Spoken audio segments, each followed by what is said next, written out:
দেখুন বন্ধুরা, কীভাবে ছোলা রান্না করতে হয়। আলু পেঁয়াজ সব কুচি কুচি করে এর মধ্যে দিয়ে দিলাম, তারপরে পানি দিচ্ছি। এখন শুধু সিদ্ধ হওয়ার পালা। দেখতে পাচ্ছেন ছোলা অলরেডি সিদ্ধ হয়ে গেছে। ঝোলটা একটু কষাবো, তাহলে আমাদের ছোলা রেডি। বন্ধুরা ভালো থাকবেন, আমার চ্যানেলটি লাইক কমেন্ট শেয়ার করে পাশে থাকবেন।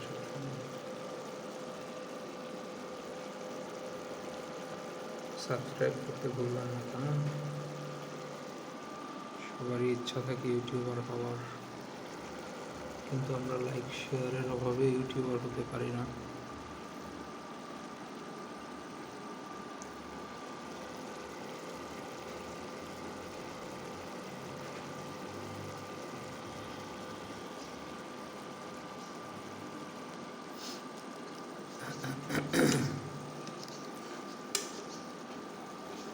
ছোলা রান্নার পদ্ধতিগুলো খুবই সুন্দর।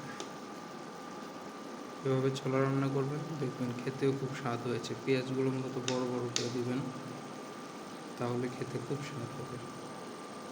ধন্যবাদ।